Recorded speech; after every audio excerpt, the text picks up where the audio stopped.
Today we're going to start IELTS listening module. Listening is quite receptive skill and we receive information in it and it's controlled activity. IELTS listening. But good about listening is that you can do all correct in it because it's objective type and objective type you get 40 out of 40 is 9 out of 9. There are a few students who are lucky enough and they got 9 out of 9 band. So you can be the next one who can score 9 out of 9. So make it as your target, take it as a challenge and you can achieve it. Okay? Inshallah. What is the most common skill used for communication? Do you know out of these four primary skills? Listening, reading, writing, speaking. What do you think? Is it? Yes. It's listening, yes. Listening is like a floor, okay? And it is like a base. Whereas listening is integrated with speaking. If you listen well, you can speak well. A child starts listening first and then starts speaking, right? So listening, you receive information in it. You are not sharing, you are not on the giving end, you are on receiving end, right? So in IELTS listening module, that's quite interesting by the way. First let me tell you about the format, then we'll move on to the tips and tricks of listening. As you know, there are four sections. Section 1 is two persons talk.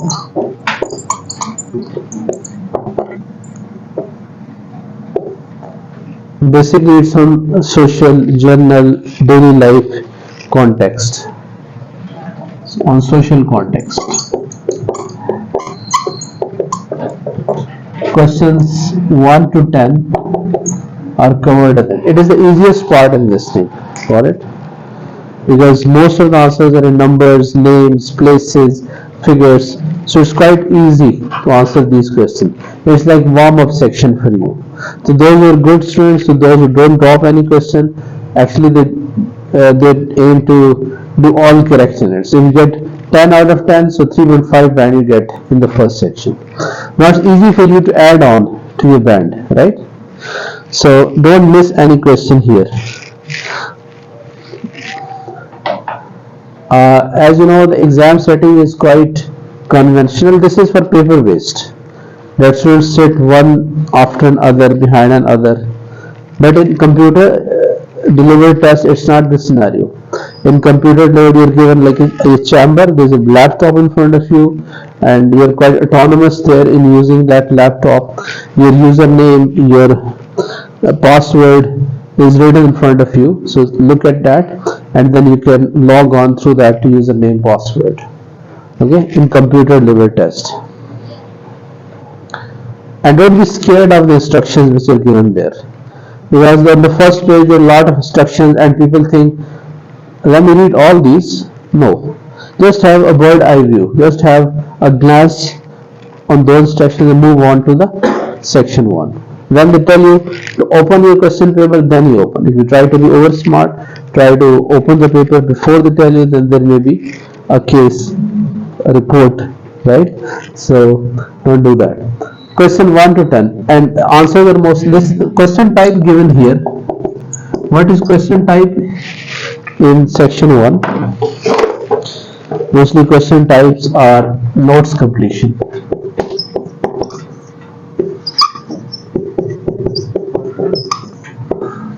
Half clue is given here, half clue is missing, right? Half name, if half name is given, half is missing. You're supposed to write the name. If there is date written and then date is missing, then write the date. If there is cost, then write the amount, right? If there is any noun and before noun there is something missing, then what could be the answer mostly? Who will tell? Anybody? The answer is mostly in adjective, right? So answer is in adjective. So names, numbers, places names, adjectives, these are mostly the clues of answers for notes completion question. It may be table completion, it may be form completion question, but actually it's gap filling. It's like fill in the blanks. Half clue is given there, half is missing. You're supposed to write the half option, right? Which is missing there.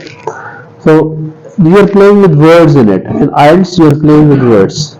It's the game of words basically, right? So you are supposed to know exactly. You are supposed to know exactly how to use proper words, right place. And all answers are, what is good about listening? Anybody who can tell what is good about listening? Positive point about listening. Positive point is that all answers are in sequence or in order. Answer 1, then answer 2, answer 3, then answer 4 is said, then you write down that answer, then answer 5 comes, write on that answer. So there is no disorder, they're not in haphazard manner. So you're supposed to keep your pace with the answers and you know exactly the answer. Read the question. First step in listening is not listening. It's not listening only, basically it's reading before you listen. Then you get an idea about what could be said in the recording and write down the answer from there using your critical thinking. So there are 3-4 skills involved in it. It's not just like listening.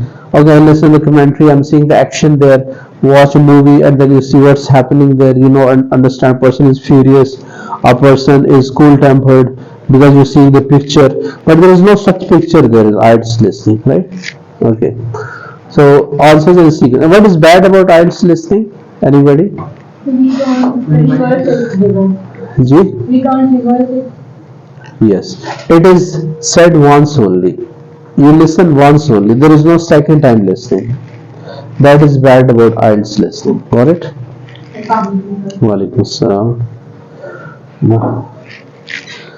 Okay, so 30 minutes do it all. As I've told in section 2, it's a general everyday topic. Section 2, again, there is a monologue. What is a monologue? Anybody who can tell monologue? What is a monologue? Can you? Not sure? Yes? Okay. Mono mean one, right? And log mean account, talk. So it is one person's talk. It's like a lecture. One person's talk. And it's on general everyday topic, on societal topics, mean on social topic. And topic is in social context.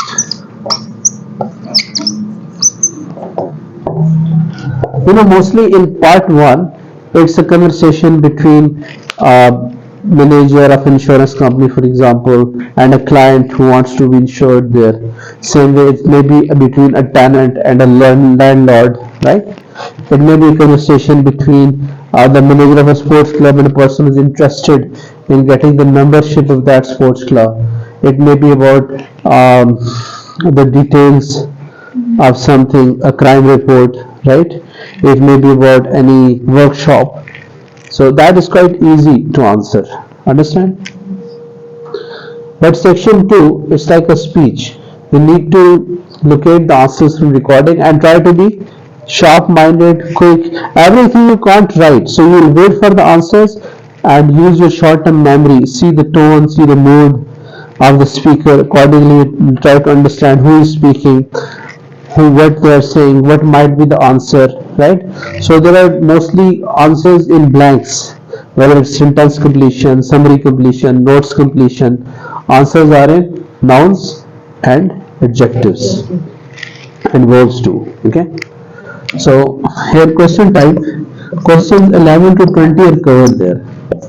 And what are question types? Yes, MCQs, matching,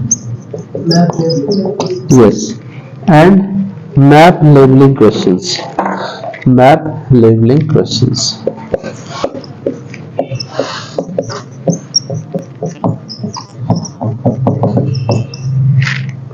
So these are the type of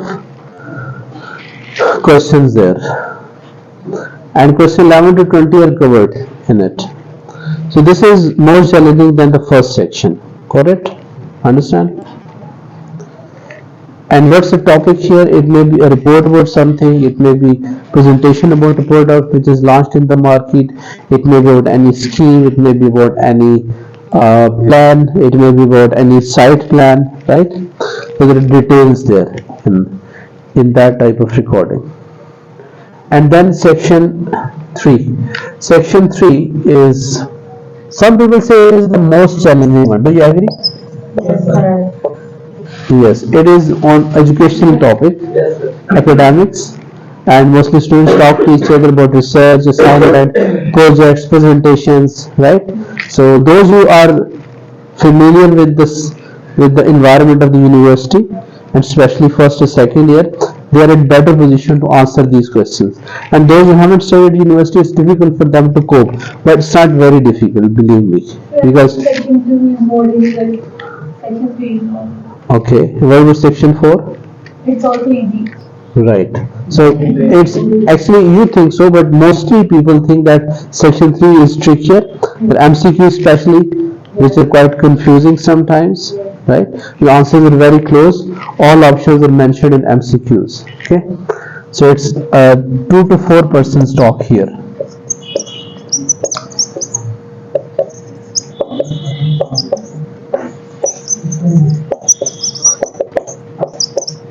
Academic and training context. And question types are MCQs, Matching. summary completion, matching sometime, yes, and summary. And if I conclude all that, then there are 4 type of questions which are always there in listening, right? So what are those 4 type of questions? One question type is fill in the blanks, gap filling. Other question types MCQs, map labeling, matching questions, and gap filling questions, whether it is summary completion, notes completion, table completion, all that is gap filling. Summary completion doesn't mean that you're supposed to write a summary, no. Maybe there's no question. Maximum limit which is allowed for writing word answers in word is 3 words in IELTS, not more than. Somebody said not write more than 1 word, don't write more than 2 words. Somebody said not write more than a word in a number, 2 words in a number, or 3 words in a number. Okay. Section 4 is again a monologue. Section 4 is again a monologue. It's a talk of a professor, a researcher, a person who is quite knowledgeable. Questions 31 to 40 are covered in it. And what are question types there mostly? Training context or education. Yeah, and training, educational context, it may be scientific topic on health, what historical account, it's a narrative sometimes, right? It depends, a lot of varied topics here, not one topic actually, okay? So this is mostly notes or sentence completion. So do you think that these questions, gap filling questions are easy? Easier than MCQs? Easier than matching questions? Alright, good. Okay. So this was the format of the 4 questions. The 40 questions, 30 minutes. In computer load, you're given extra 2 minutes to just have a look, review, revise your answers, and 30 minutes of listening. Meanwhile, you write your answers. Computer load is quite easy. Some people think it's quite challenging, but I don't think so. Just supposed to click. It's very easy. Drag your answers, put in the proper space. Second option. And third is type 1 or 2 words, not more than that. Same way in reading. Okay. So those who are going for computer load, they should feel confident. They should be very confident. They should have that confidence level high and get familiar with the interface of the computer. That is more rewarding, by the way. And most of the students, they've got 9 out of 9. Recently, 3 students have got 9 out of 9 listening who appeared in computer liver test. Right. So make it as a challenge. Take it as a challenge. And IELTS listening will overall improve your band because you will get full band in it, subjective type, right? Okay. So it's 10 minutes of transferring the answers and answer sheets in paper based basically. And you write answers first on the question paper and then where you transfer the answers on the answer sheet, right? Got it? So this is about the format. I hope you have understood.